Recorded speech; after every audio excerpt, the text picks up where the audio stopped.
Hi, this is Irina K and my channel AstroBabushka. I am a Vedic astrologer and I apply ancient knowledge that is more than 3,000 years old to modern times. In this series of videos, my goal is not sensationalism. It is to prove that astrology, when used carefully, of course, can complement psychology and investigative work. That it can highlight warning signs, karmic imprints, and psychological fractures that otherwise remain hidden. And most importantly, to highlight the future periods that are most dangerous for person himself and for society. I challenge myself first to look at the birth chart without any prejudice, without history, without knowing the crimes behind the name. To analyze it as if it belonged to just another person, my neighbor, your neighbor, just a regular person, and then to see if the stars reveal what psychology, psychiatry, and law enforcement later confirmed. What horrifies me the most is not only the crimes themselves, but the fact that so many of them were totally preventable. Astrology gives us one more lens, one more tool to recognize these patterns early. If we learn to read them, maybe one day many tragedies can be avoided. And today I chose again, based on purely intuition, the next one of the famous serial killers and murderers, John Wayne Gacy. Before preparing for this video, I had no idea who he is. I got a little emotional now because after learning so much about him, it will be very hard to make this video, but I will try. Somehow he deeply disturbed me on like a very fundamental level. His story, the way he acted, the way he was, and it's a famous clown killer. He's the name of the clown that he was on the kids' parties was Pogo, and it's just really disturbing story. This will be the episode number 5 in the series of videos about criminals, specifically serial killers. As of right now, all of them were serial killers. Okay, and traditionally I start the video by reading the words of Ted Bundy in the end of the Netflix series. It was recorded from one of the tapes, one of the interviews that's been done with him. We want to be able to say we can identify these dangerous people. And the really scary thing is you can't identify them. People don't realize that there are potential killers among them. How could anyone live in a society where people they liked, loved, lived with, worked with, and admired could the next day turn out to be the most demonic people imaginable? Ted Bundy, I'm taking the challenge, and with the help of astrology and the knowledge that more than 3,000 years old teachings of Kain Rao, Mr. Goel, and Mark Boney, I start this series to prove that astrology can and should help government to prevent future crime. crimes. Another phrase that inspires me is by Edmund Burke. The only thing necessary for the triumph of evil is for good men to do nothing. So I'm trying to do something with the tool that proven for me to be working, and I want to show this to other people. And first and foremost, this part of analysis of the chart is done before I learned anything about John Wayne Gacy. So I just basically opened the chart, and that's I put in the notes my first thoughts. That's I see the vulnerabilities, the strengths of the chart, and the paradox, and why the soul decided to incarnate. So first and foremost, we see that Lagna here in the Sarpa Drekana. It's an 8 degree of Cancer, of Scorpio. He was born 17th March 1942.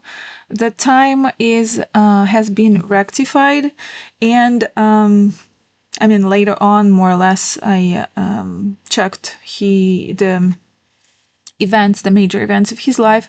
So I would say that more or less the time is correct. So ascendant being Sarpa Drekana. Again, a little disclaimer before I start saying anything.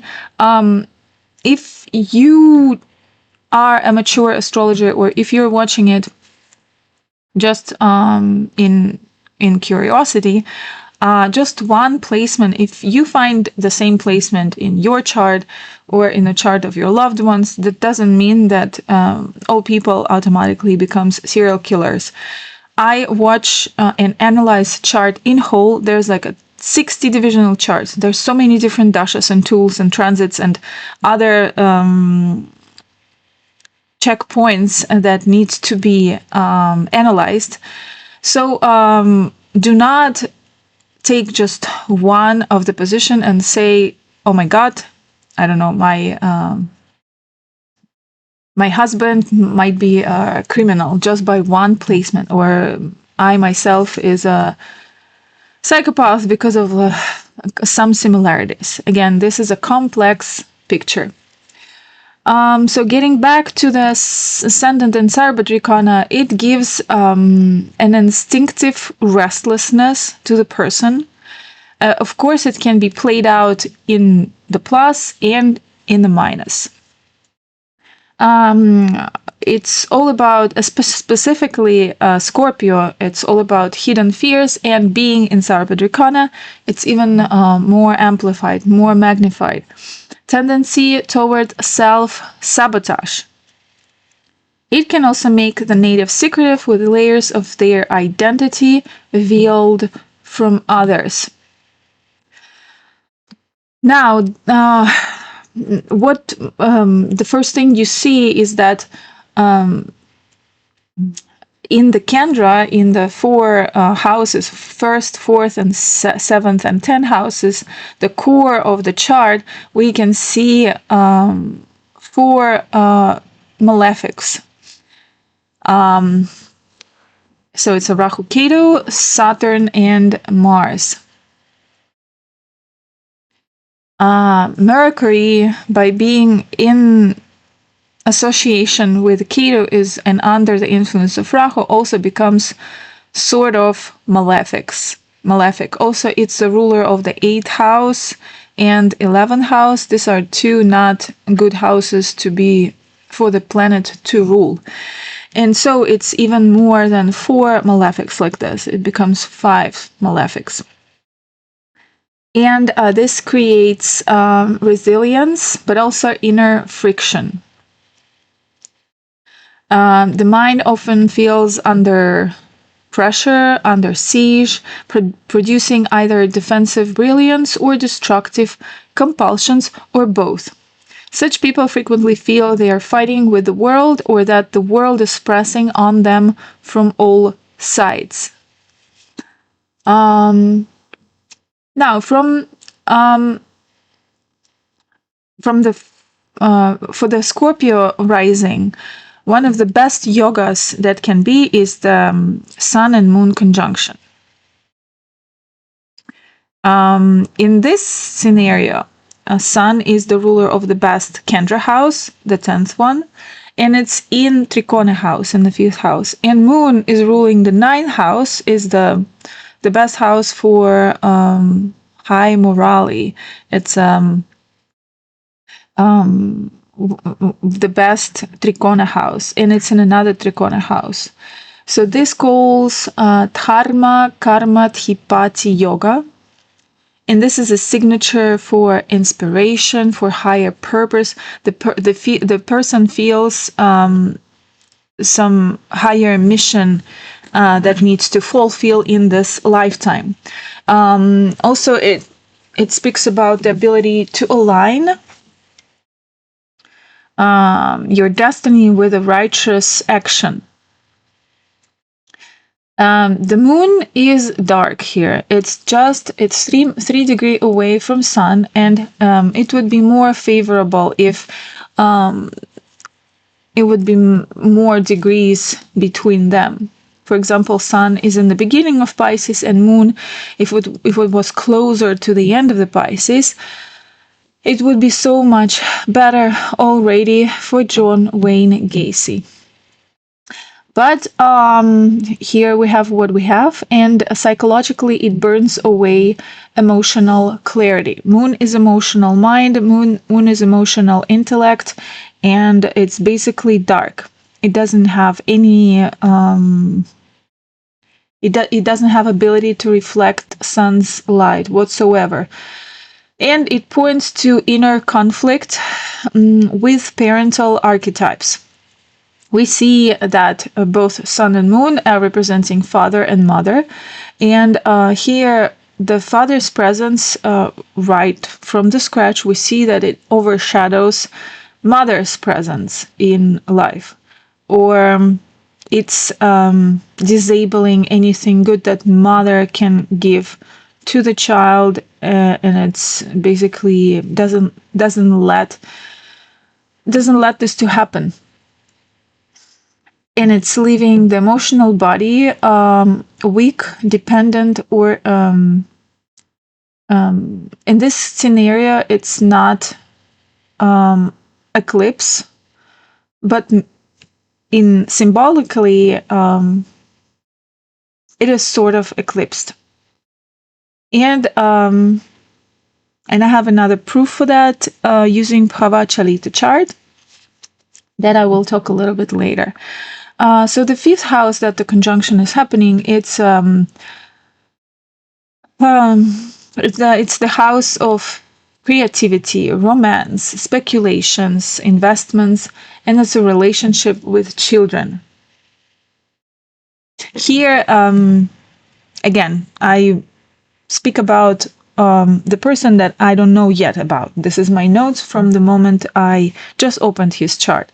So my idea was that this person may wrestle with compulsive imagination, conflicting inspirations, or double-edged charisma that can either uplift or mislead. Because we see here the most prominent two light bodies of sun and moon. Next, Jupiter in the 7th house with Saturn and Mars. Mars as a Lagnesh sits in Taurus, right in front of the 1st house. So whenever you have a Lagnesh in the 7th house, you find yourself through other people's other people are mirrors for you, and this is true for everyone. It's true for me, for you, for other people. But for people with Lagna ruler in the 7th house, it becomes the core of their identity. This is how they built their identity, through the reflection from other people, through their eyes, through like they act and then they see how it affects other people. And this is like through this interaction, this is how the whole identity is building up. And this is very important. Also, it's important that they are together here in the 7th house with Jupiter, that is ruler of the 5th house. And the 5th house, again, it's a trikona, it's a very good sign. It's a good for Jupiter to rule this house. It should anchor high intelligence, morals, and the ability to guide others, to be a leader, like people would follow the guidance of this person. It promises wise partnerships and expansive influence. But because Jupiter is pressed together with the worst malefics, Saturn and Mars, and also if you see the degrees, it's 20 degrees, and Rahu and Ketu is also 20 degrees.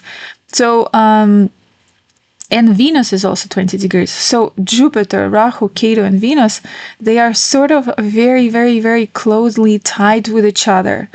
And so Jupiter gets corrupted by being not only with two malefics in the same house, but also it gets afflicted by the Kendra Sambandhas with axis, with nodal axis. And well, Venus here deserves another attention, and we will talk about this a little bit later.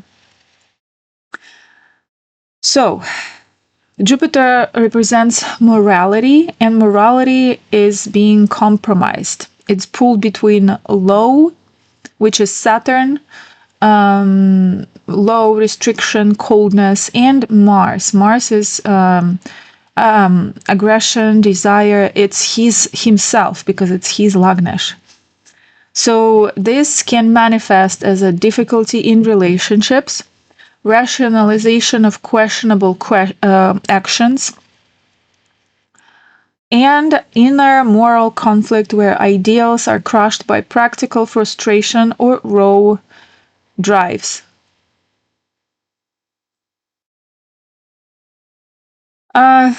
And Mars becomes very reactive here, because it caught between Saturn forces and Jupiter forces. So it's between, he's constantly struggling between ethics and fear and control. Psychologically, if we're speaking, this person actions can swing between the urge to achieve something meaningful in life. With so many Raja Yogas, it's basically he has like the whole carpet in front of him paved, like the life throw at him a lot of opportunities, and he's able to handle all of them, and he's able to take the challenges from life.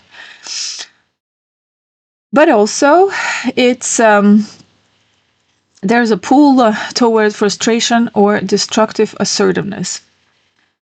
Again, Saturn and Mars are forming in the 7th house, as a ruler of two Kendras. They're forming Raja Yoga, and this is another additional strength to rise, but also harshness in how one rises. With Mars Jupiter Yoga, it's 1st and 5th house Lord together. There's an intelligence and strategy, but whether these yogas manifest constructively or destructively depends on his other placements and inner maturity. And of course, sequence of dashas that I will talk a little bit later. Now, I want to emphasize how many good positive yogas here we can see. That is not very easy to see in other people's charts. I will mention them now. So it's a Vosi, Anabha, Kedara, Gura Mangala, Parvata, Kahala, Sankha, and Sandha. It's a very rare collection of uplifting yogas. And those yogas are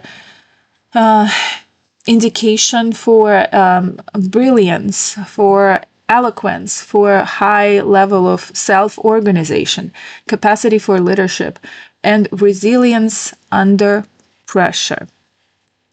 Such person can inspire others, build structures, and leave a mark on society.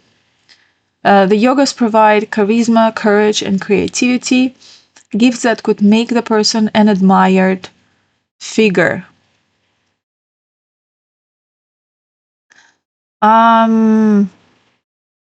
Because I think 5 episodes is something to work with, and I have another at least 5 big names in among serial killers. I found the charts, and there's definitely something to work on for the next month or so for me in this field. And I'm thinking about organizing all this into an article form or in even in a book form. Because there's this, like each and one of them have so many layers to unfold. And of course, I'm making this video 1 hour, and it's impossible to include everything that I found about them astrologically wise in 1 hour. But I'm doing my best. So to wrap up my first initial analysis about the person, like just out of the bat, without even going in deep into the chart. On one side, we have very strong dharma, karma, dipati yoga, and multiple auspicious yogas that promise this brilliance, leadership, and potential to align destiny with dharma. And on the other side, there's a Sarpadrikana on ascendant, there's a Sarpa yoga for malefics and more in Kendras, and afflicted Jupiter and Moon and Mercury. So basically, there's no benefics left that are not afflicted. Venus is very questionable here from the first side, because it seems like it's not that bad. But we will see later. And based on this, my first initial analysis would say that the native may live a double life, balancing a socially admired mask with a private inner storms. He might have struggled with authority figures and morality, swinging between high ideals and destructive impulses. And he might possess extraordinary potential for creativity and leadership, yet risk self-destruction if shadow tendencies dominate. Also, I want to emphasize that 5th house is the person who makes himself employed. So it's like a small business. It's a favorable for people who start a small business if it's accentuated and if it contains Raja yogas. I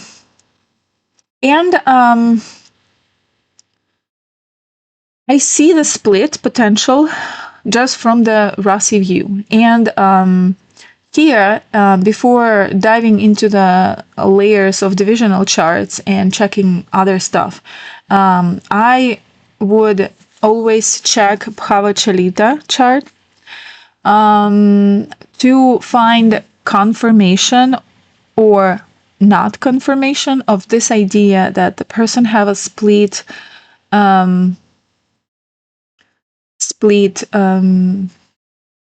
potentials inside of his personality and psyche. So what is Bhavachalita? Bhavachalita, it's an important house correction chart. It's an additional house correction chart. We never watch it by itself. It's an addition to what we have as a D1 here. In the basic Rashi D1, we see planets in signs, but due to unequal division of houses, planets may actually shift into a different house when we calculate their true house position. True house means from astronomical point of view. And this is important because yogas can look strong in Rasi, but in Chalita we see where the energy is truly expressed. So for example, if we see yoga here in Rasi and there's no confirmation of the same yoga here, we would suggest that this yoga is weakened. And then with this information, we go to the divisional chart. So it acts as a sort of grounding lens before moving into the deeper analysis. And what we see here, we see that the sun and moon, they shifted to the 4th house. And the sun, the cusp of the 4th house becomes 24 degrees of Aquarius. And this is where sun exactly sits. It sits right on the cusp of the 4th house. And the 4th house is the house of inner peace, emotional foundation, and relationship to home and parents. Also, it gets heavily afflicted, sun and moon combination, by being with a Rahu and Ketu. This is one of the forms of Pitri dosha, or ancestral curse. So parents' role becomes even more magnified. The 4th house is an emotional root. The sun and moon and Ketu, with like here, entire psyche is colored by the parental imprint. So the Rahu Ketu axis, Rahu in the 10th house, which is the outer ambition, and the 4th house, Ketu, is an inner peace. So that's mean the person is driven to prove themselves publicly, and but inwardly he feels to be cut off. He feels unstable. He feels restless. The Saturn aspecting the 4th house from the 7th, it adds pressure, coldness, and karmic weight. In general, Saturn-Moon combination in any shape and form is bringing the heaviness on the inner peace, on the inner world, on the psyche. So the inner world feels constantly judged, heavy and unresolved. So about a couple words about Pitri dosha, and this is, as I said, it's a curse, ancestral curse, and it can say if someone believe in the karma or previous lives, it's a sort of unfinished business from the lineage that forming this dosha. And here we see both sun and moon forming this dosha, so it's from both sides some unfinished karmically business. It's usually manifesting as struggles with parents, inner restlessness, inability to find emotional peace.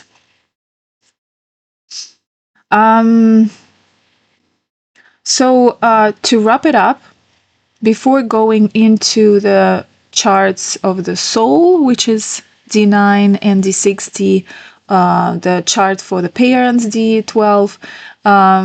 We confirmed this split. We confirmed the ancestral curse. We see that the soul's battlefield is a parental karma. The inner peace is fractured by ancestral patterns, eclipsed emotions, and karmic burdens. The person's path will always be split between outer success, Rahu in 10th house, and inner emptiness, Ketu in 4th house. So this split is taking him in both sides. First is to create this outer picture of success, to prove that you are someone great in the society. And Ketu is creating this emotional hollowness,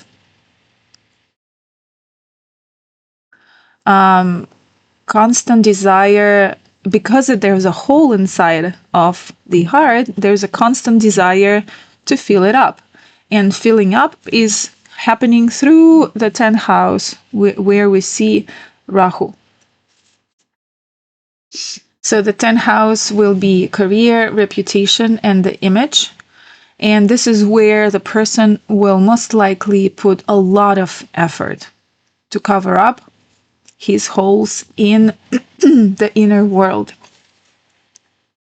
So on the outside, this is a driven, ambitious, socially engaged, and even celebrated by other people person. And on the inside, he's haunted, he's conflicted, he's emotionally unstable and unable to rest.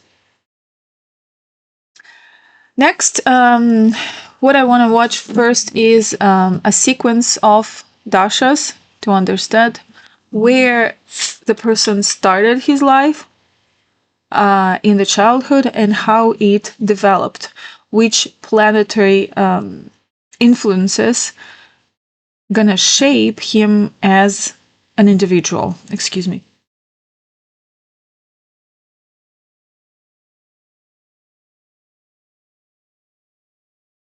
And we see here moon in Uttarabhadra nakshatra ruled by Saturn.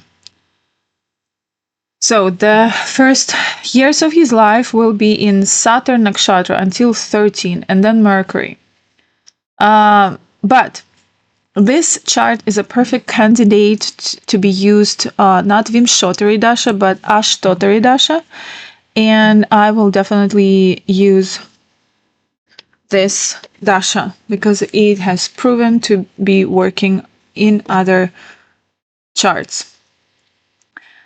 And so his life until 11 years old will be under the influence of Rahu. And this is this outer picture. And the dispositor of Rahu is Sun in the 5th house with Moon and in the 4th house in Pavachalita chart. So it is the whole start of his life is based on this conflict. It's based on this split to create an outer image, to create an outer persona based on Sun. So his father is putting a lot of effort to create this persona in his life.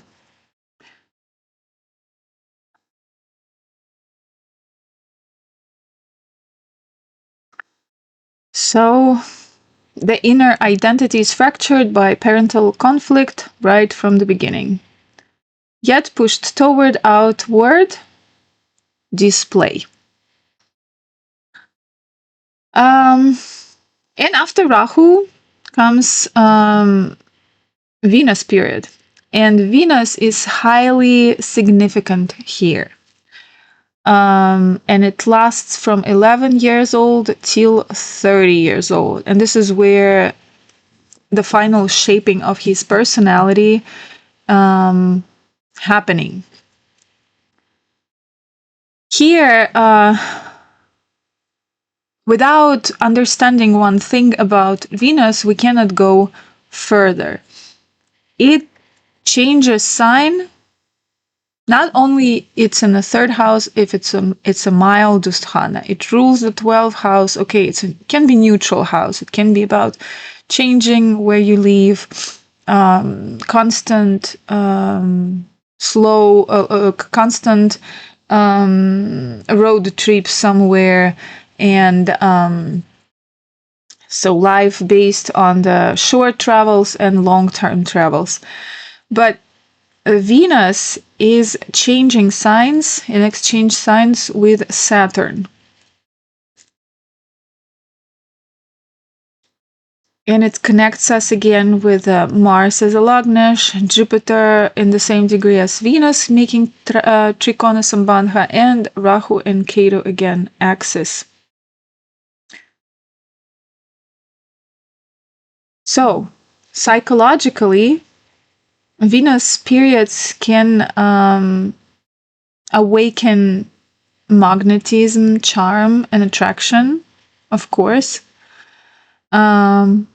But also, it can create some distorted desires and compulsions. Why?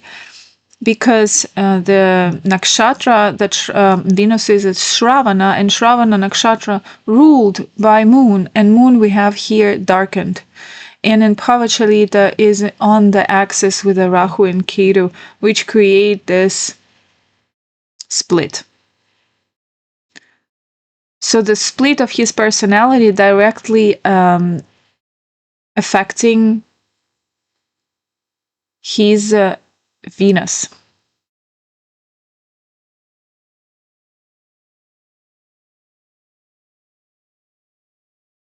And being pulled into Saturn's grip by exchanging the signs, it also can carry the perversion, delay, and frustration. Venus, as if you watched my other videos, it's a key point across other criminal charts that I already discussed before in this series.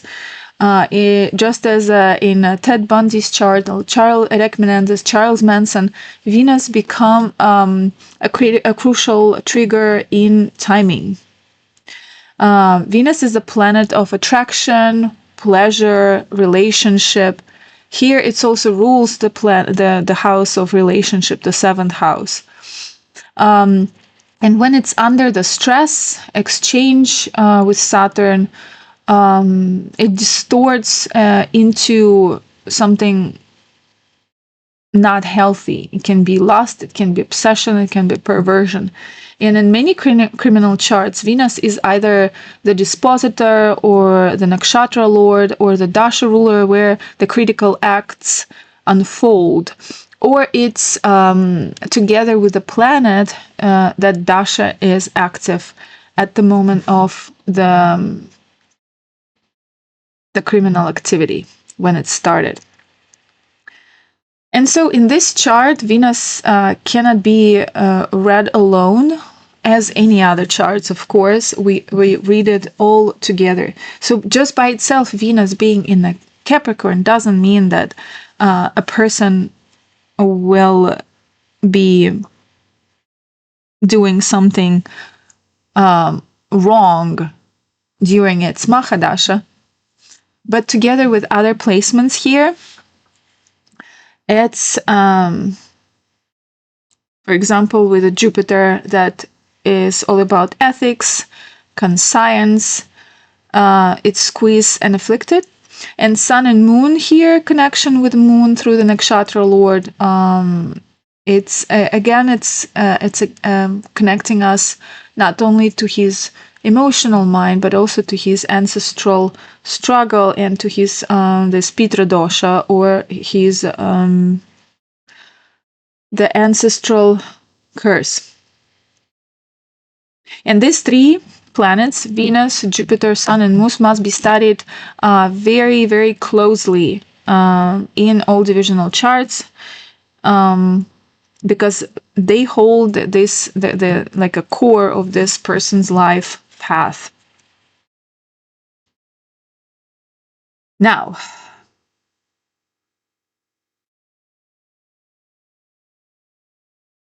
and so first we have Rahu, then Venus, and Venus, everything in it unfolds. So basically, where I started to read and watch about John Wayne Gacy.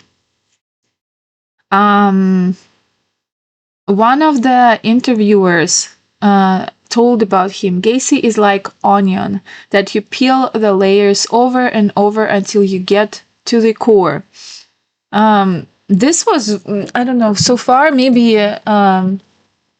Jeffrey Dahmer was very difficult chart to read.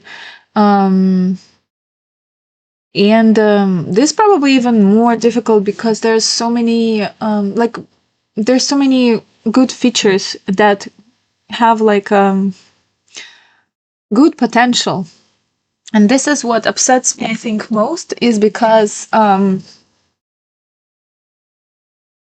feel like all life, in most cases, it always give a chance to the person to turn himself into the light, high vibrational path instead of the dark one, and it's very upsetting to see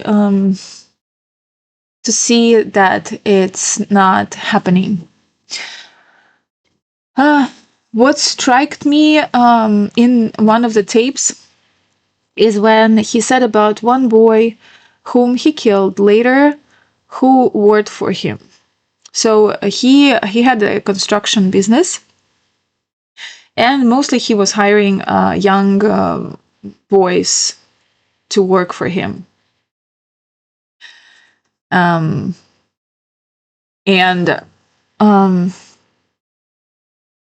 This is exactly his words from one of the tapes, that he basically built a father-son relationship with him,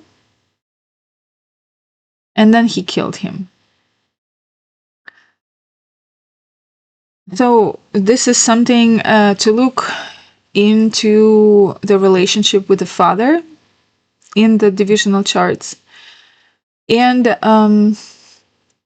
the concerning was for me that his own dad, while drinking, was dragging him to his basement, and he was punishing him there and abusing. There's no direct information that he did something like more than just hitting and beating. Or at least I didn't find this.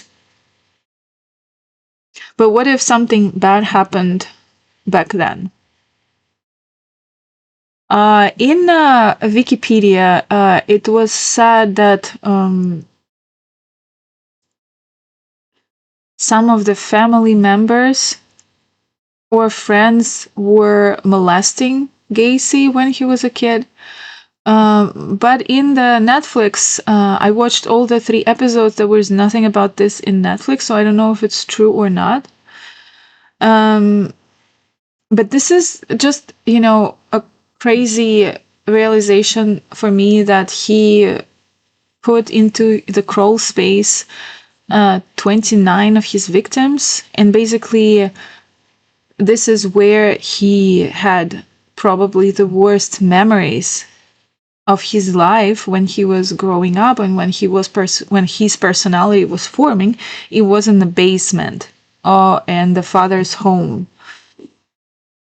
Okay.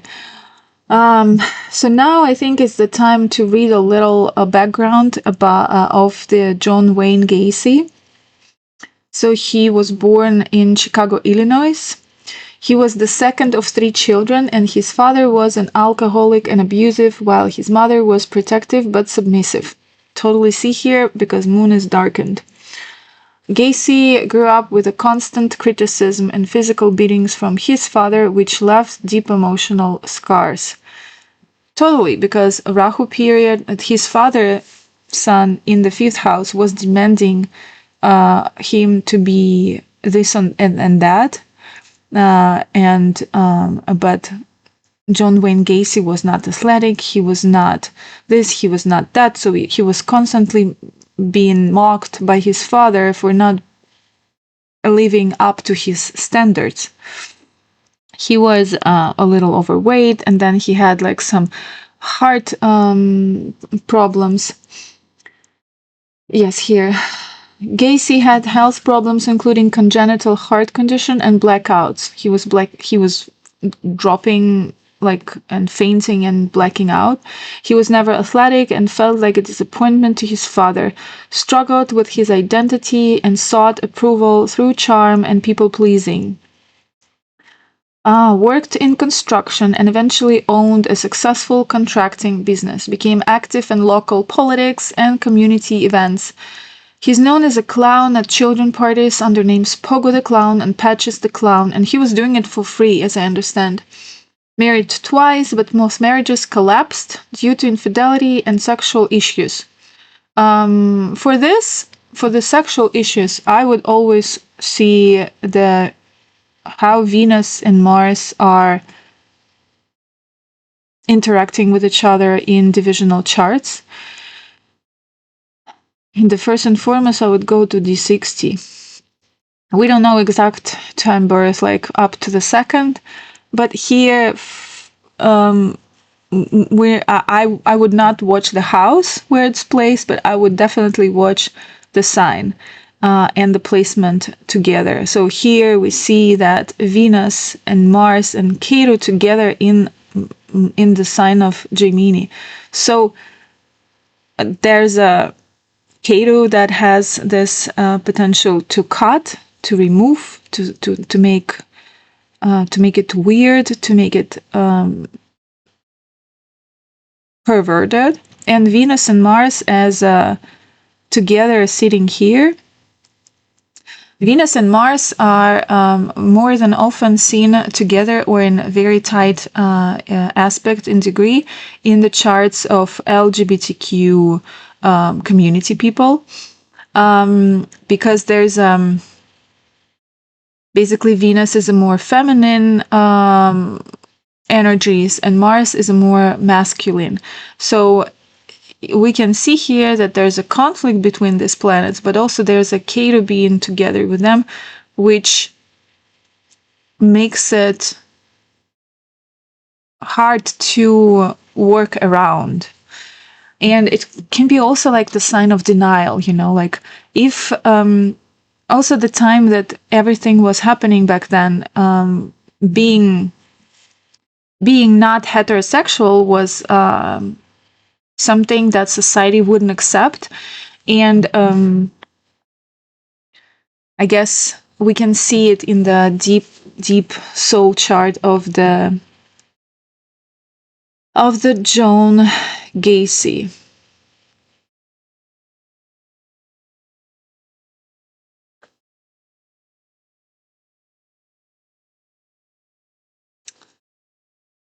Okay. Now, first arrested in 1968 for sexually assaulting 2 teenage boys, sentenced to 10 years but served only 18 months. After release, he rebuilt his life, gained local respectability, and continued luring young men to his home. Between 1972 and 1978, he murdered at least 33 young men and boys, often luring them with job offers or simply picking them up off the street. Victims were strangled or suffocated, some tortured and buried in the crawl space under his house, others dumped in nearby rivers. He dumped when there was no more space in the crawl space under the house. Here, I will get back to the point that he was first arrested. He got 10 years sentence, and then in 18 months he got out. How is it even possible? I will go back to this. In December 1978, this is where everything revealed, and the search of his house revealed evidence of multiple murders, and eventually he confessed in chilling detail about each and every one. In 1980, he was convicted of 33 murders and sentenced to death, spent 14 years on death row, executed by lethal injection on May 10, 1994. Again, this, you remember I said that he's like an onion, and to get to the core, you need to peel his onion, layers of the onion, and it fits not only with how investigators described him, but also with how his chart reads. There's like a multiple layers to it. Layers of charm, layers of denial, layers of masks, hidden a rotten and unresolved core. The father basement trauma, from a little bit psychological point of view, I want to see it. His father was an alcoholic, physically abusive, and would often drag John into the basement to punish him. For a child, the basement becomes the unconscious, dark hidden where punishment and shame live. This is the fourth house, and this is a Ketu there, with the Mercury becoming malefic in association with Rahu Ketu axis. If something more than just beating happened, humiliation, perhaps even abuse, that trauma would sink into the deepest layers of the John Wayne Gacy psyche. Gacy himself never openly admitted this, but many criminologists suspect that the intensity of his later acts suggests early abuse beyond simple discipline. So, in psychology, especially Freudian trauma theory, victims of early abuse often unconsciously repeat elements of their trauma in distorted ways. Gacy took his victims into his house. He brought them down metaphorically into his basement, the crawl space. By hiding them there, he was unconsciously returning them to the same darkness where he himself was broken when he was a child. Gacy told investigators about one boy he considered like a son, and then he killed him anyway. And this is the most haunting layer for me to read about this, and it shows how twisted the parental imprint was in him. The fatherhood, affection, intimacy, all interlaced with cruelty and destruction. His psyche couldn't hold a genuine, healthy father-son bond because the original blueprint of fatherhood in his life was contaminated with violence and humiliation. And again, last time I'm going back to this comparison with onion core. You remember that he has an outer image, outer mask is Rahu in the 10th house, and inner hole or inner rotten center is a Ketu in the 4th house with Sun and Moon there. So the outer mask we see here is a charming clown, Rahu and Leo. It's a businessman, it's a neighbor, it's a community man, always chatty, always outwardly expressive.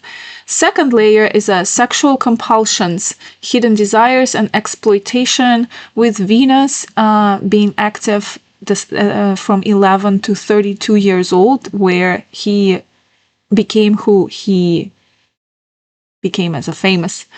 And the deeper layer here is a rage at the father or another father figure, or there's like someone mentioned that it was another friend, family member or friend of the family who were molesting him. And therefore there's this distorted parental archetypes. So the main core is this unresolved trauma in the basement, the place of punishment, humiliation, and darkness. And this core is exactly where he reenacted his crimes, hiding his victims beneath his own home. as if burying them in his unconscious. Now, going through the sequence of dashas and trying to see if there's any additional affliction there, the very first thing for me to check is if Venus or Sun are Karesh. Here, Karesh is the ruler of the 22nd Rekana or 64th Navamsha. And here, Venus is happened to be Karesh to the moon, to his intellectual mind.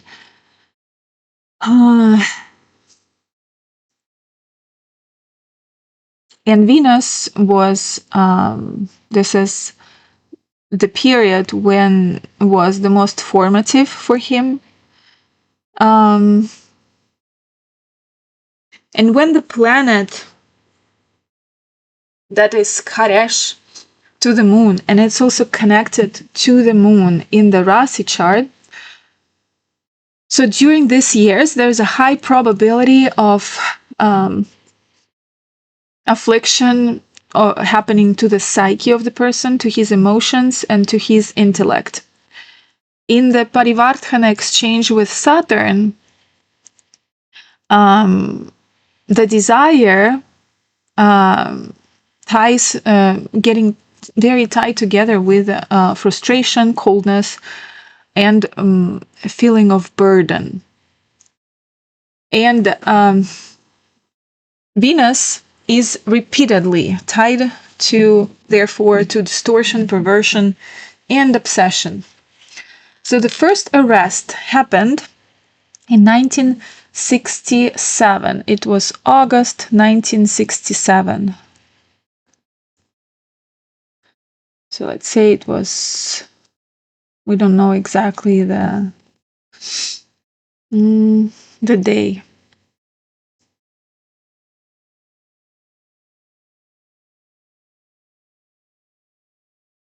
And the dangerous degree linked to the Drikana, 22nd Drikana and 64th Navamsha are the beginning of Gemini and the beginning of Libra. And we see here that the Ketu, a slow-moving planet, is going directly in the beginning of Libra, in the month of his first sexual assault of the 15-year-old boy, if I'm not mistaken.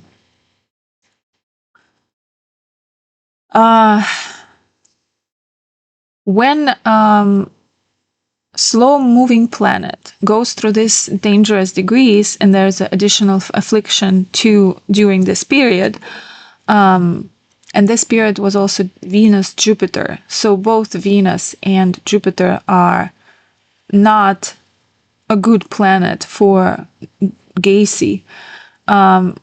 There's as per Mr. Goel, anything that started during this period have a long-lasting effect on the person.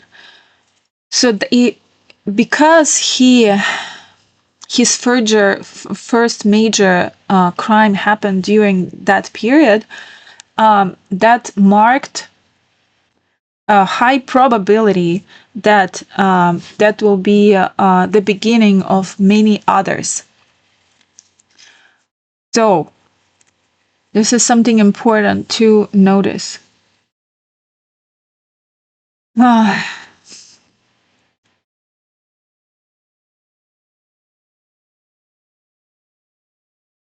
So the Venus with Jupiter here period,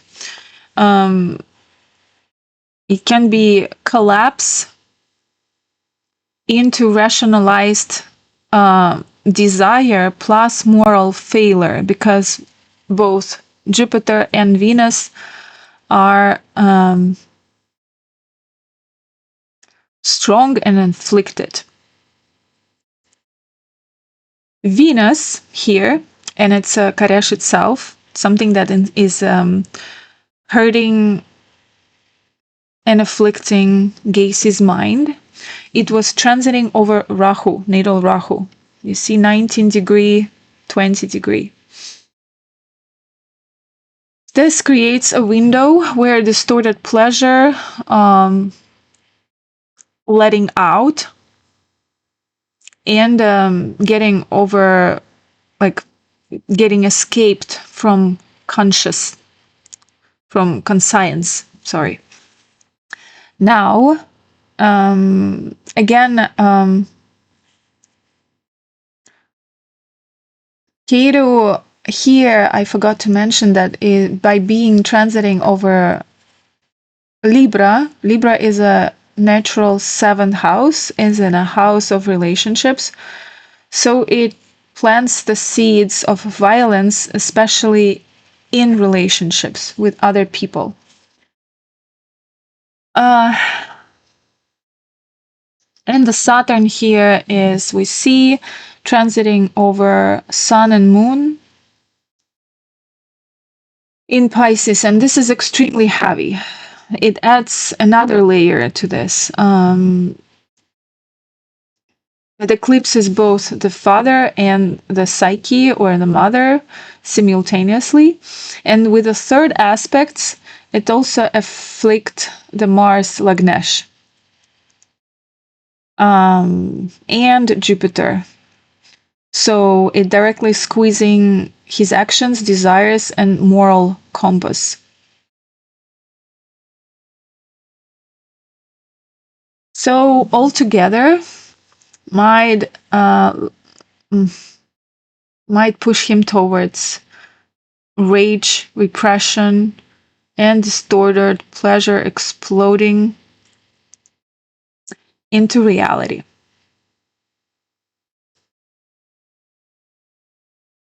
Now, here I would like to open Wikipedia and just give an idea of his life during the moment when he first assaulted, made his first act of violence, first crime act. So he was married to Myers from September 1964. Marilyn's father subsequently purchased 3 Kentucky Fried Chicken restaurants in Waterloo, Iowa. The couple moved there so Gacy could manage the restaurants, with the understanding that they would move into Marilyn's parents' former home. The offer was lucrative. Gacy would receive $15,000 a year, which is equivalent of about $150,000 in 2025, plus a share of the restaurant's profits. Gacy opened a club in his basement where his employees could drink alcohol and play pool. Although Gacy employed teenagers of both sexes, he socialized only with males. Gacy gave many of them alcohol before he made sexual advances. If they rebuffed him, he would claim his advances were jokes or a test of morals. So this is how it started. He already gained some social status, and I guess the more he was pushing, he was becoming like influential in the society, the more he thought that it will not affect him. He will get like going out of the waters, so to speak. So Gacy's wife gave birth to a son in February 1966 and daughter in March 67. Gacy later described this period of his life as perfect. He had finally earned his father's approval. When Gacy's parents visited in July 1966, his father privately apologized for the abuse he had inflicted before happily saying, "Son, I was wrong about you," as he shook Gacy's hand. Now interesting happening. In Waterloo, Gacy joined the local JC's chapter, regularly offering extended hours to the organization in addition to the 12 or 14-hour days he worked managing the restaurants. At meetings, Gacy often provided fried chicken and insisted on being called Colonel. He and other Waterloo Jaycees were also deeply involved in drug abuse, pornography, prostitution, and wife swapping. Although Gacy was considered ambitious and braggart, the Jaycees held him in high regard for his fundraising work. In 1967, he was named Outstanding Vice President of Waterloo Jaycees and served on the board of directors. This shows his outstanding Raja Yogas and his potential for high success in life and admiration from other people. But here we see the Sarpadrikana Lagna started working by him, self-sabotaged himself. It was his first and major self-sabotage, and I think this is after what everything started to go down the hill inside of his brain. So in August 1967, Gacy sexually assaulted 15-year-old Donald Voorhees, the son of Donald Edwin Voorhees, a local politician and fellow Jaycee. Gacy lured Voorhees to his house with the promise of showing him heterosexual stag films regularly played at Jaycee events.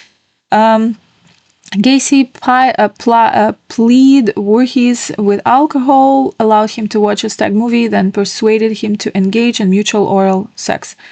Over the following months, he abused several other youths, including one whom he encouraged to have sex with his own wife before blackmailing him into performing oral sex on him. Anyway, all this information is available on Wikipedia, and the scary thing that, he was doing all of this. Okay, so this is important actually. So that after hiring this, so he hired Russell Schroeder to intimidate a witness for his sodomy charge. So he was very creative in trying to get away with this. And he was sentenced to 2 years, yet released in just 18 months for good behavior.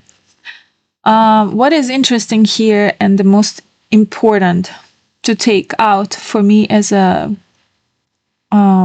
his chart analyzer, it's a section of report detailing Gacy's 1968 psychiatric evaluation.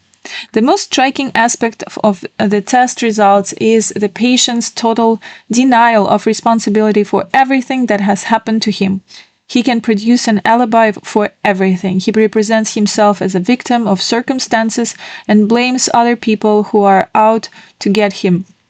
The patient attempts to assure a sympathetic response by depicting himself as being at the mercy of a hostile environment. So, 18 months instead of 10 years. And it's all happening during his Venus period. 68, so it's a Venus Rahu. So Venus Rahu starts 1972, and I think he gets out of jail right before Venus Rahu.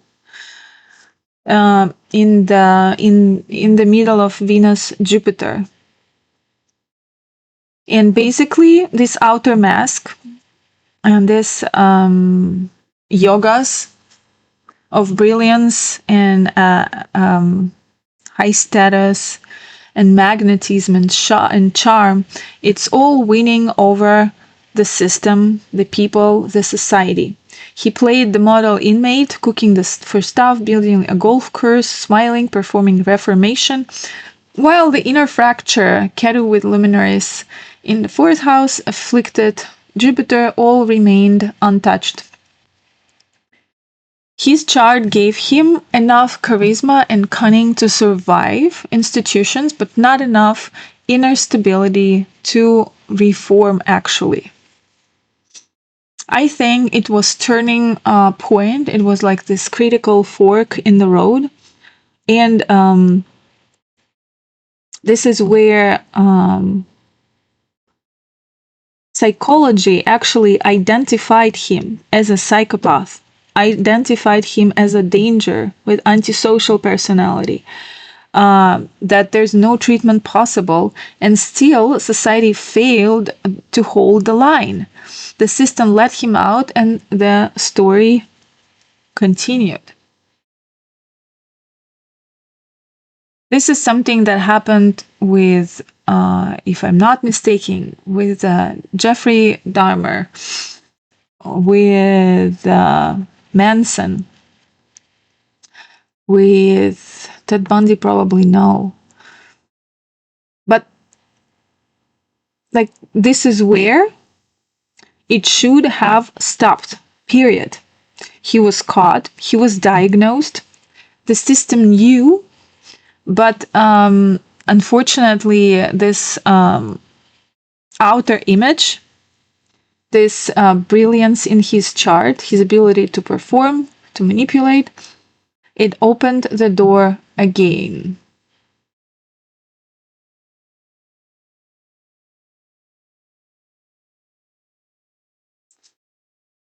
Now, the first known murder was in, we have the date. It's January 3rd, 1972.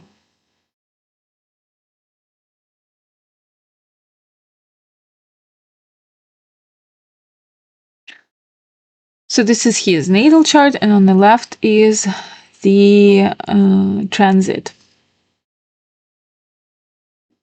The January 1972 will be almost the beginning of Rahu period, but not yet. Sub-period. So, what we can see here. The first and most important is that Venus, being Haresh, to his mind, is in the same exact degree as the natal Venus, with Rahu there, amplifying, magnifying, making it even more perverted and afflicted.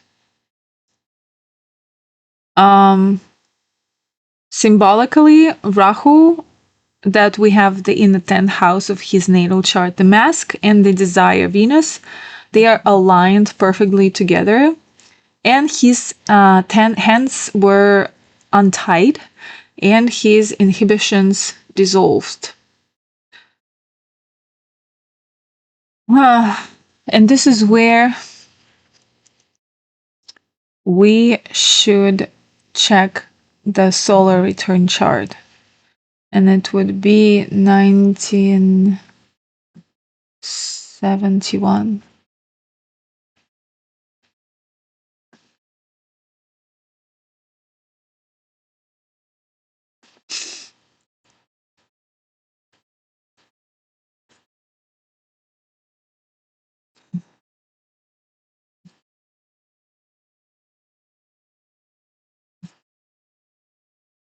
Here. Saturn, Mars.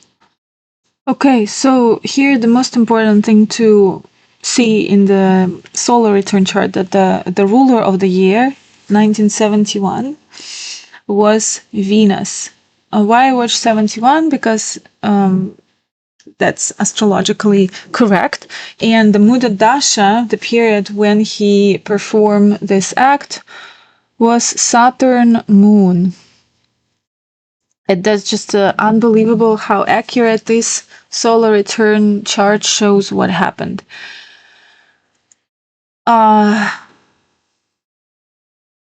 So Venus, by being Varshasha, Varshasha is the ruler of the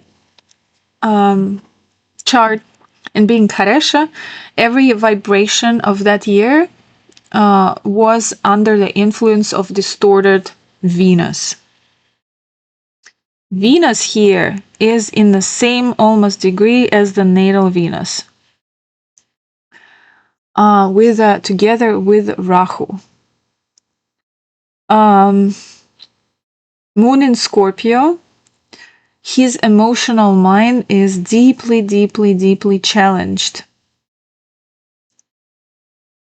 Emotional turbulence, hidden obsessions, and extreme psychological disturbance. Saturn is debilitated in Aries, and there's when Saturn is weak, then that's mean there's no self-control, there's no restraint, there's no self-discipline, and basically it's just letting go the instincts and urges.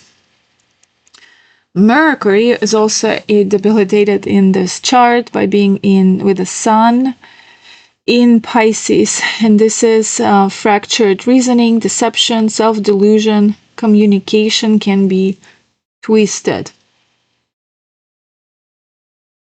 And the Muda Dasha was exactly Saturn, no boundaries, and Moon, his unhealed, distorted psyche getting out. And from this point, the sequence of murders begins. 33 young men and boys over the next 6 years. And here is where astrology feels almost unbearable. The system diagnosed him in 1968. Antisocial personality disorder, untreatable, bound for repeated conflict with society. His chart already shown this karmic split. And by 1972, it just hit him full time.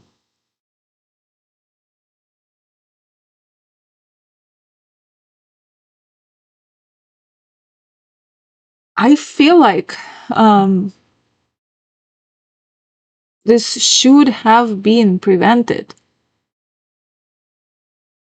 Again, if astrology had been used as a complement to psychiatry and law enforcement, this was the precise moment to have him under surveillance after 1968, after he got, instead of 10 years of prison, 18 months. This is where he should have been watched closely. Instead, he blended back into society. The mask stayed intact, and the shadow went to work in secret.